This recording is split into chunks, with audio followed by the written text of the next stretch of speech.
like we're live on YouTube.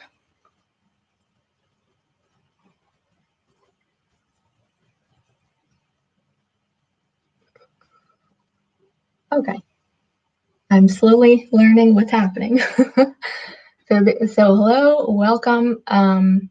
This is my first live stream. So if you can't hear me or see me well, just type something in the comments and hopefully I will be able to see it.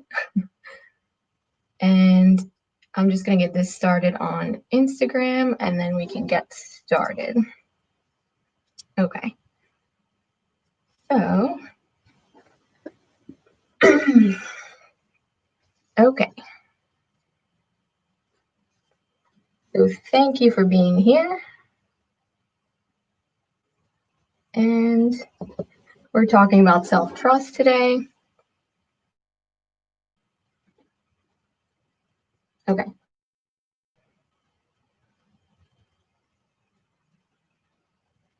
Okay, now we're started. So we're talking about self-trust today. If you're new to this platform that I do here, this is kind of a central theme of what I'm doing here. So I think that at this time in history, for whatever reason, we're in this place where self-trust it's both discouraged and at the same time we're learning it for the first time.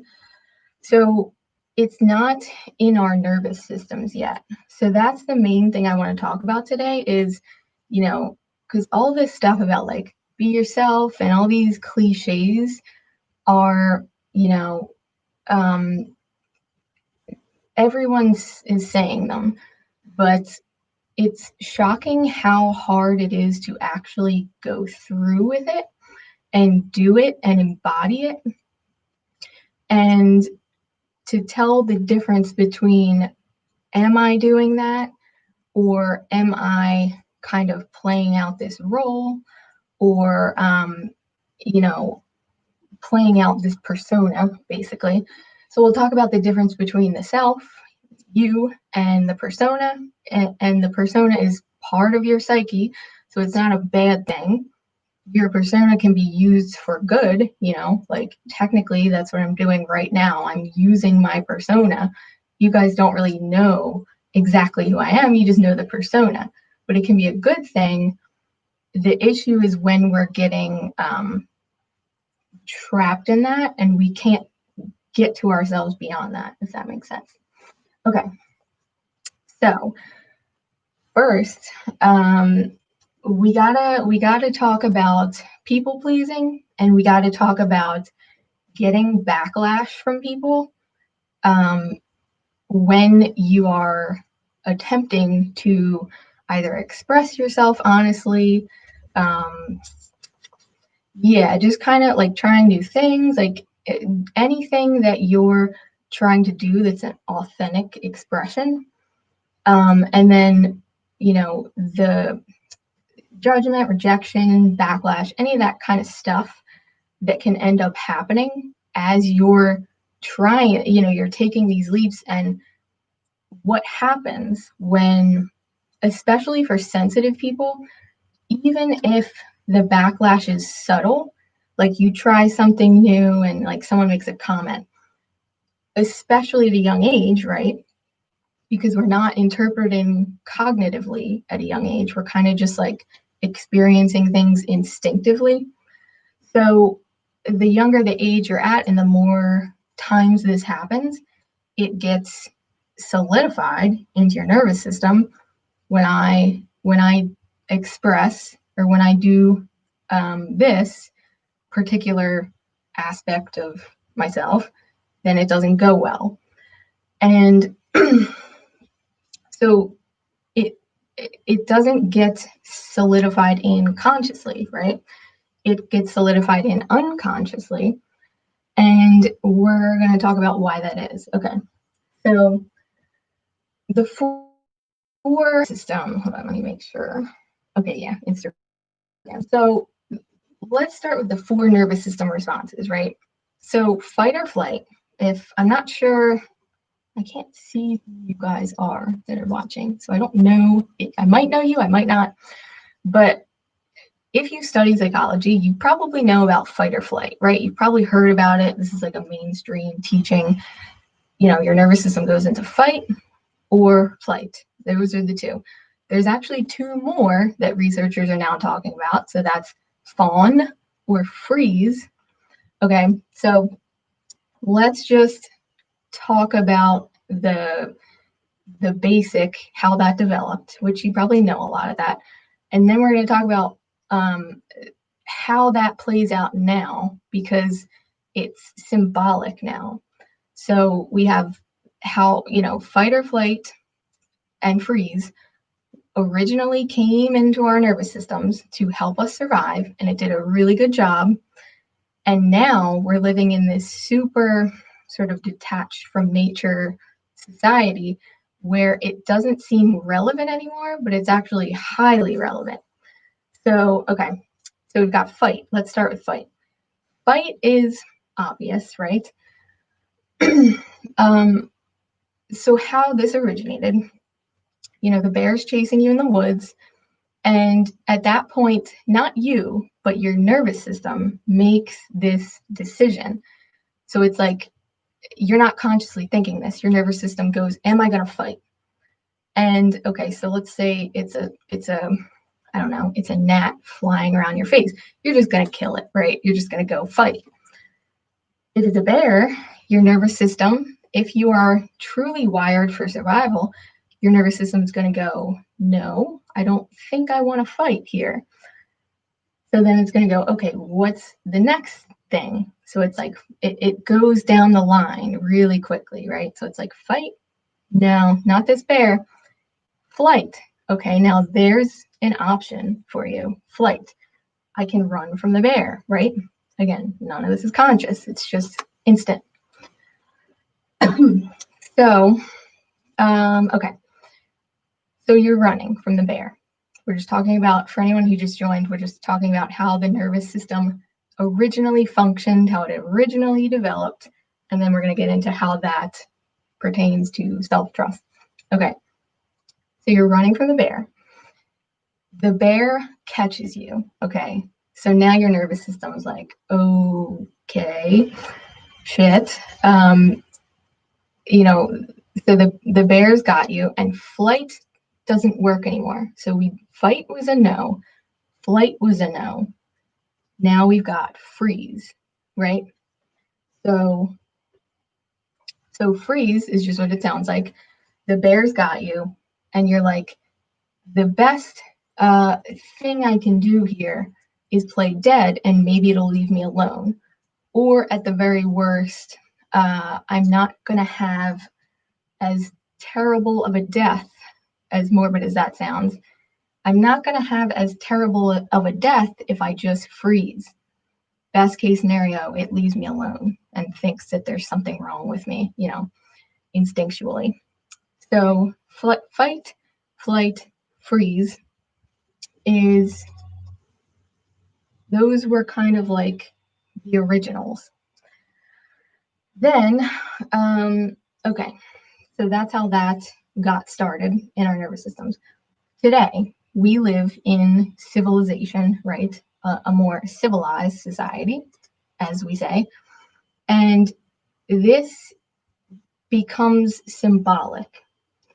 So, except for maybe fight. So fight is still pretty obvious, right? You're kind of going through the world and you're trying to be, your best self, your authentic self, whatever. And, you're bumping up against either societal expectations, people's judgment, people's rejections, just the obstacles inherent in trying to become more of yourself. So you can choose fight, and some people do. This is actually a very common reaction for people with narcissistic personality disorder. They usually go for fight and the more aggressor role. So when you see someone who habitually goes into fight, it's going to be obvious. You're going to know them. People are going to be intimidated by them. You're going to come to understand that pattern quickly. And so that's that. Flight. Now, flight gets a little bit more symbolic. So as you are, sorry, it looks like it's freezing. Okay, so flight. As you're going about your day, flight is actually a really common one. And if you're someone who tends toward anxiety, panic, flight is it might be your go-to. So with these nervous system responses, people tend to have like a go-to one, like really irritable people, they're always in fight. Really anxious people tend to be in flight a lot. And so flight will play out kind of symbolically. And so, you can be in flight, you can have a negative emotion pop up, and you go into flight by checking your phone. So it's like you're evading the emotion. So it's like very like almost symbolic, like it's not obvious. A common thing that people in flight do is, they'll be the avoiders in relationships. So if they feel too trapped, too burdened, things are getting too clingy, they will avoid, stop answering people. Some people will even like move away, like flight people. If they're feeling too overwhelmed, they will actually create physical distance. So that's fight and flight, right? Freeze is even more interesting because the modern interpretation of freeze is it's hard to decipher. Like only you can know if you're doing it. So freeze is a lot of times associated with drug and alcohol use, because it kind of puts you in this non-movement. And that's the thing with freeze. It's just the intention is to stop movement, right? It doesn't want you taking actions. It doesn't want you really doing anything. It doesn't, fight or flight it's actually like more of a positive one. I don't know if that's the best term, but it's more of when, think of the bear chasing you. There's like more hope, right? When you're in fight or flight, you're either like throwing rocks at the bear or you're running and you're getting away. So when you're in freeze, it's a lot of psychologists consider it, or at least the ones that I follow, consider it more of a severe trauma state. So people in freeze, like I said, drug and alcohol addictions, even a lot of times freeze people will tend to sleep a lot, zonk out on the couch, like more so than average, more so than most people do that. So, yeah, so you can see as we go down the list, it gets more and more kind of symbolic and like hard to tell when you're in one of these states. So it requires a lot of self-awareness, and that's something we'll talk about next. But it requires a lot because these are playing out subtly, right? As we have evolved as humans, these play out more and more and more subtly. So we're not being chased by bears anymore, especially in times like these. Most people aren't even leaving their houses very much, right? So we're sitting at home all day, and you would think, like, well, of course we can, we have total freedom these days, but our nervous systems are the same nervous systems that have been developing for thousands of years, right? They haven't this survival part hasn't changed all that much. So you can be sitting at home, and this is super common. You could be sitting at home and have a fight reaction, a flight reaction, or a freeze reaction. We'll get into fawn in a second. And not even have a clue that you're doing it, right? So in regards to self-trust, this is the big thing. It's like if you're in one of these, you might not know you're in it. And whatever action you're taking, or whatever thing you're saying, or whatever choice you're making in that moment, you're not making it from you. It's literally not you doing it, right? So that's the point that I want to make first here, is that fight, flight, freeze, it's not you. Okay. Now, fawn. This is like the most advanced one. This is like the most human one, and it's super interesting. Okay, so fawn, I like to think of fawn as the people pleaser. So everyone is probably on average doing a little bit of people pleasing. And you know, if you have any like thoughts or questions as I'm going through this, just leave a comment or ask a question.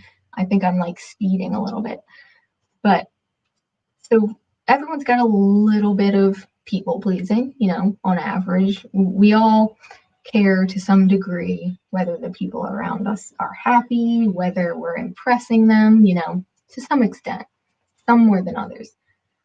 Now, people who habitually go into the fawn response are really hardcore with this. It's not average for them. It's like a super embedded trauma to be in people pleasing mode. So this is also self-abandonment mode. So the meaning of fawn, when we're talking about fight, flight, fawn, freeze, the fawn is when, I'm trying to think of like a good, so someone walks into a room and you go from authentic to inauthentic the second they walk into a room.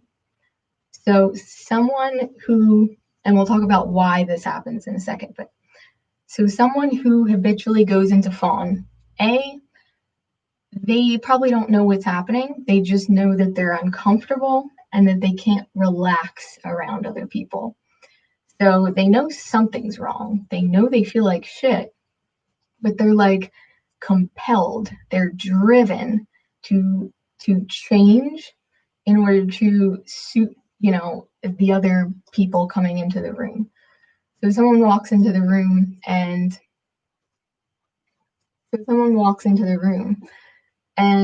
like I said, they go from authentic to what does that other person need? What do I need to be? What do I need to say? What do I need to do? Big, complete self-abandonment. So your part of you is acting from who you are. Okay. So no part of you is acting from who you are. You're acting from a trauma response, right?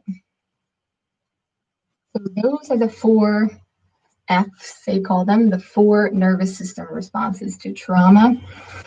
And those are how they've evolved. So obviously, back in the jungle days, there wasn't a fawn, really. Like, there was no such thing as, it's kind of like Stockholm syndrome, when, like, people end up making friends with their captors or whatever, like the people who are being victimized or kidnapped or whatever, they over time make friends with them and start to actually believe that the perpetrators are good and right, and they start to like them. That's also like an extreme version of the fawn reaction, because it's like, I can't fight, I can't flee, I can't freeze, so I'll just make friends with them and then I'll be safe. So that's the thing with fawn. It's like, if I'm liked, if I'm friends with them, if they like me, if I'm serving a purpose, that's the main thing for fawn people. It's like, am I serving a purpose? Then you get to be safe. So it's funny because it's people pleasing, but it's for you. It's so that you can feel safe. Okay. So that is that first bit. So let me know if that, makes sense. And then move on to this next part. So I'm just kind of getting used to this platform. I can see everything. Okay. So, okay. So then the four nervous system responses, they're all shitty, right? Like none of these things feel good at all. They all feel kind of terrifying. And so when we're talking about developing self-trust, what we're really talking about is not, we're talking about sitting in those reactions and not doing what they say. So there's a guy named, there's a comedian named Chris Gethard, I think his name is. I have his book sitting right here, but Chris Gethard, and he has this, he wrote this book about like basically like how to have a good creative career. And he has a chapter called Always Be Terrified. And it drives this home so well. It explains this point so well because it's like when you're doing something different, when you're doing something new, you're going to be terrified unless you know, unless it's something that doesn't highlight your insecurities in any way. But for something to be fulfilling, it's probably going to, your goals are going to bring out your insecurities. Otherwise, they're not going to be goals that fulfill you, right? so he says always be terrified, and that's how he succeeded in his career because you've got these reactions. So you're trying something new, you're expressing more. Let's use a concrete example so you get what I'm saying. Let's say someone wants to be a singer, and let's say they have memories of like being in fourth grade and singing and everyone laughs at them, or their parents basically gave them no validation around that whatsoever, and we're like, go be an accountant, or we don't really like you as much, right? So this person, they have their goal. It would genuinely who they are is a singer, right? So that's their genuine goal. Now they have this thing where if they actually stand up and start to sing in front of people, they're gonna feel horrible. They're gonna feel, hold on, I'll get to your question in a second. They're gonna feel either fight, flight, freeze, or fawn, right? So let's go through that real quick. So fight is more like they're going to be, defensive. Like, that's not who I am. Flight is going to be like, they're just not going to be a singer. They're going to run from that and avoid it and stuff it down by like eating junk food and working at a job they hate and like all this stuff, right? Freeze. Freeze is going to be, they go to an open mic, right? And they stand there and they literally can't speak. They're so terrified. And then they go into flight and they run off stage, right? Fawn is going to be they're a backup singer for someone else who's getting all the glory, and for someone else who's getting all the glory, and they act like that role of service is like the greatest thing. And it's really not. They really aren't. They really want to do their own thing, right? So in every case, this person, they want to be the singer. They can't. Okay, let's get to questions. Do we each have a dominant response our whole life? Oh, good question. I feel like I have experienced all of these different nervous system responses at different stages in my life. Yeah, it's a really good question. And I'm glad you brought that up. So, from what I've learned, and this is, by the way, if you want like really good info about this, you want to check out Pete Walker. Let's see if I can pull up his website. Pete Walker is kind of like the guy for this, and he's amazing. He's where I get most of my info for this, but also personal experience, obviously. But the I think the consensus is that you have a go-to. So my go-to is flight. I can tell you, just look at like a good thing you can do is just look back over your life and be like, what do I always do? What do I always do? And for me, I can see flight a lot. So that's probably the main one. Um, another thing is, uh, another thing is, it depends on your parents. As strange as that sounds, like um, there are people who maybe they would have gone into fight and but their parents didn't allow it. Their parents basically like punished them really hard when they went into fight. So they'll actually just be like really afraid when someone's in that mode, and they'll just pick something else, their dominant one. If you're someone who, it's my belief, I don't have evidence of this or direct proof, but it's my belief that people who didn't experience like super extreme, like, super neglect or abuse can kind of just float between any of them, like whatever works, like I notice I can go into fight when I'm like when I was younger and like kids would try to bully me at school, like I would just like fight back, like I would just argue with them.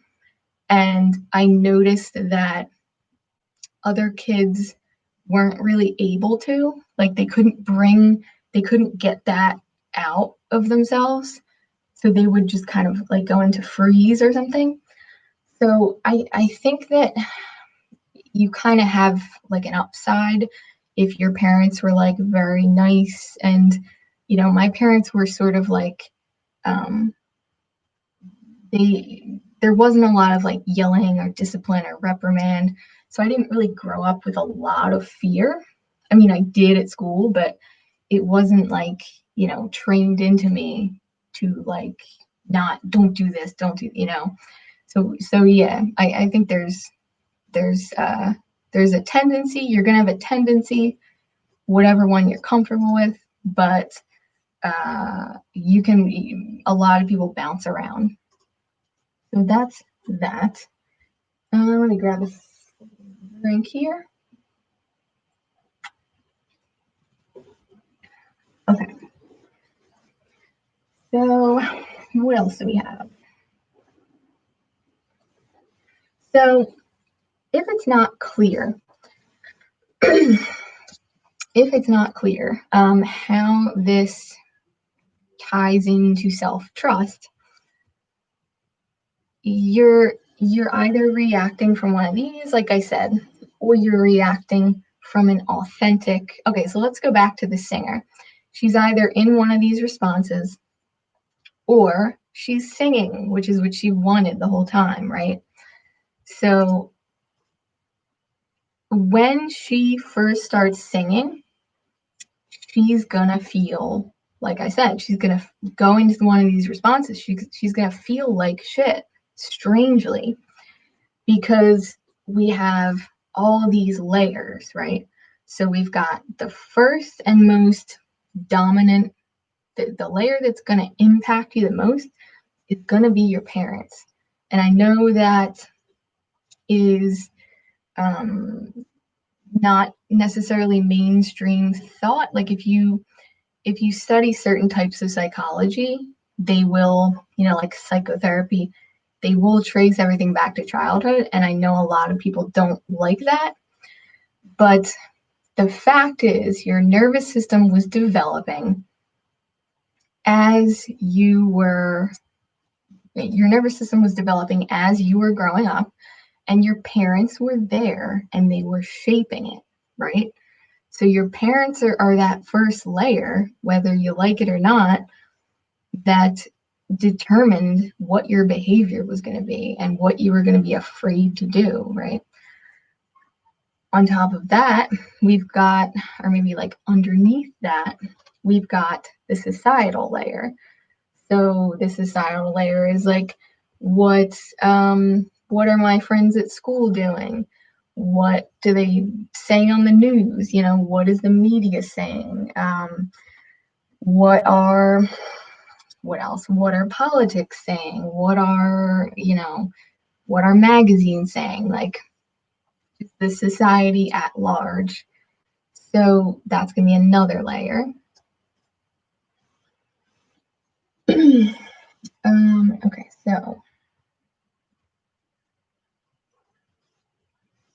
Okay, so we've got these layers that are stopping us basically from being ourselves, and we've got that embedded in us where we're stopping ourselves out of fear.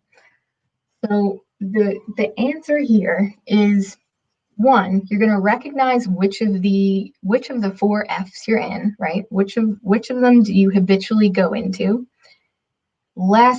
Second, you're going to sit in it without doing anything, right? You're going to sit when you see yourself going into one of these reactions, you're going to sit in it. You're not going to take action based on what it's telling you, because it's going to tell you fight, flight, run away, do this. And you're just going to sit there and you're going to feel it come up, because this has to happen first, because you have to have the awareness. Like taking the singer, for example, she has to understand that when she goes to sing and it feels terrible, it's not that she shouldn't be a singer. It's that she needs to decondition from this pattern that tells her nervous system is telling her, don't do what you want to do because it's not safe. So you recognize what patterns you're in, then you sort of, this is why people develop meditation practices. You feel the patterns start to play out and you just sit, literally just sit down. And you're like, I'm not doing it, I'm not going to do it. And you just, you feel the sensations in your body. You watch the thoughts. What is it? What are you compulsively driven to do? Is it like check your phone, like run to the fridge and grab a snack, or I don't know, get on Tinder, whatever. Everyone's going to have their own thing. You might start like cleaning your house frantically, or, a lot of extroverts, they'll quickly make plans. That's another good flight one. They'll quickly like make plans so that they don't have to feel what they're feeling. You recognize what patterns you're in, you sit in them instead of acting on them, right? And then the last thing I have here is acclimatize your nervous system to the real you in baby steps. So if you try to do this all at once, it's actually self-abandonment, because it's like you're not okay with what you're struggling with. And so you abandon your franticness and your nervousness and your fear, and you're just like, screw that. I'm just going to like drive in this direction of the thing that I want. But what you're doing there is you're actually going to increase your nervous system craziness, because it's going to feel more unsafe, right? Is the simple answer there. So if you try to do it all in one shot, like if the singer girl who's terrified to even admit that she wants to be a singer, you know, tries out for American Idol, and suddenly she's on TV in front of a jillion people. She's gonna freak out. She's gonna have a straight panic, you know. So it's not gonna be helpful for her. It's like, you know, someone who's never swam before jumping into the middle of the ocean. It's gonna be too much. Your nervous system's just gonna like fry, especially if you're like a naturally sensitive person. Your nervous system is gonna like fry out so bad. You're gonna be, you know, tired, and you're gonna feel bad the next day, you know. So not all at once. That's self-abandonment, right? Um, so you want to do this in baby steps. And as you learn to stop with the reactions, and you start to do this in baby steps, that is the deconditioning process. So that is you deconditioning from these trauma responses, and you know what in, I guess, Buddhism or whatever, they would call the not self. The not self is just like the reactions, the compulsions, the things that you do to like pivot and stay safe and have this like persona wrapped up in a neat little bow, you know, that kind of thing. So you're backing out of your conditioning in baby steps, if that makes sense. And again, we just do that by recognizing when we're in a pattern, and it's going to be really repetitive. Like, it's going to suck, honestly. It's because by nature, however old you are, let's say you're 35, your conditioning, if you're brand new to this, your conditioned responses have been going since your original traumas. So since the original points in your life where you were like, I don't feel safe, I feel like freaked out, you know, and those experiences didn't get integrated fully. If you're into Jungian psychology, you know what I'm talking about. But so they didn't get integrated fully. So you've been playing them out year after year after year since then for that amount of time, right? So it's going to take time, and you're going to have hundreds, if not thousands, of experiences where you catch yourself in a response, where you catch yourself in what I'll call a moment of inauthenticity, where you're like, you know, just compulsively snapping into these patterns, you know. And so again, all the deconditioning process is, it's gonna feel like you're bad at it the whole time, because, you know, we have this thing in our culture where it's like, you just get it done, you know, like, change your life, get it over with. Like, if you don't do it quickly, you must be bad at it. Like, you're not doing it right, just do it. And that's not how nervous system deconditioning is going to work. And when I say nervous system deconditioning, all I mean is being more present in your body, and doing more of what you would naturally and authentically want to do if you weren't so busy being controlled, right, by these things. So yeah, that's the gist of it. And like I said, you're going to catch yourself. So if this is the first time you're becoming aware of this, you're going to start catching yourself all the time in these little subtle moments where you're just like, I'm right now, I'm not being honest right now. Or, you know, I feel compelled to, you know, someone, my favorite example is someone asks you how you're doing, and you're just like, fine, I'm fine. And you could have just like got out of a car accident or something, and you just have this conditioned response, like, blend in, just do what people do. And so you're gonna, you know, people who are in this process, there's going to be so many moments where you're like, your nervous system does something for you, to keep you safe, and you're like, I didn't want to do that. Like, that's not really what that wasn't really my authentic expression, but it's going to happen. So, just being aware of that, forgiving yourself for that, and recognizing that sometimes your nervous system is just going to do something. Sometimes fight, people snap at people. You just like take a breather, go back. If you need to apologize to someone, some people are real big in that reactive fight, especially nowadays. Like, oh my gosh, if you look in the comment section, like anywhere in social media, you can actually like pick people off and see they're in fight, they're in flight, they're in free, it's usually fight, honestly, in the comments. So yeah, that's a fun activity. Maybe don't do. But yeah, so that practice. And I have tools, I have things that kind of help you get this process going and facilitate the self-awareness part, if you want to check those out. But yeah, oh, people are here. People just showed up to Instagram. It's like at the end. Hi.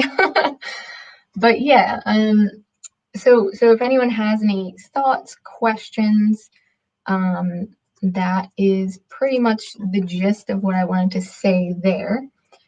And yeah, so let's see here. So yeah, and we can go into, the another thing I didn't talk about is shame, the process of shame, that it wants to keep you, um it wants to like keep you in this cocoon, right? So we can consider shame as like part of the nervous system reactions. It wants to keep you in this cocoon, this bubble where nothing's changing. And that is another part of what we're not combating, but we're working with the nervous system here. So the nervous system wants everything to stay exactly the same. And but that's not going to be authentic, right? Just based on like the point in evolution, like the evolution of consciousness that we're at right now, authenticity is like a buzzword, but it's not really something most people can embody. So yeah, it's just about being aware of these and just working with yourself. So you're not combating the nervous system, you are working with it in baby steps to decondition, to become aware of these patterns. And that is it. Oh my gosh, that's so funny. I just finished and everyone's showing up on Instagram. Hey guys. So yeah, that's that. And so if you like dropped in last minute, I'm about to, this will probably go up on YouTube. I think that's how it works. It gets posted right away. So you'll be able to watch the whole thing there. And yeah, that's it. So anybody have any last minute questions, feel free to post them. Yep. Okay. Doesn't look like it. Okay. So thanks for coming and listening to my spiel about self-trust. Oh, another question. Cool. So how would you describe the authentic part of ourselves, which is not conditioned by an automatic nervous system? How can we recognize it? Really good question. So yes, there's one easy way to know what that is right away, and it's what do you do and what do you love when you're alone? That's going to be the thing. So there might be like a small percentage of people who, maybe not even a small, okay, so there may be some people who don't feel safe when they're alone. And it's like, okay, so there's going to be some obstacles to work through there. But let's say you're not really one of those people. Let's say you're like generally comfortable being alone. Maybe you're an introvert. And So the inspirations that arise, at least in my experience, when you're alone, when you're maybe when you're with someone that you're really comfortable with. So the thoughts, the feelings, the pay extra attention to the urges, like the nudges, like what do I want to do? What do I think about when I'm alone? Because the reason I say that is that because we're all conditioned, when you're in public, automatically, some people worse than others, there's going to be this little shift where you go into persona, right? So in Jungian psychology, we have the persona, which is like the face, like I was saying at the beginning, like you guys don't know me, you know the persona, right? So it's the face you present to the world. And so for some people, it's when you're with anybody. For some people, maybe it doesn't, you don't switch into that persona when you're with like your partner or your parents or your best friend. So, it might not happen there. But when we're in public in general, we're not going to have as much access to ourselves. And this is even, what is this called? What is it called? There's a term for it. And in Jungian psychology, Jung says the more people you get in a room, the more the self drops, the more the personal responsibility drops. That's why we have things like the bystander effect. Very interesting. If you don't know what the bystander effect is, definitely look into it. It's a really good explanation of how we stop taking personal responsibility when the more people you have in an area. So it's strange little psychological trick there. But that's basically what we're up against when it comes to being ourselves. So at the beginning, you're going to be you're kind of just going to be sitting alone, maybe probably ideally you'll be like regularly starting to meditate, even if it's like 2 minutes, doesn't have to be like crazy.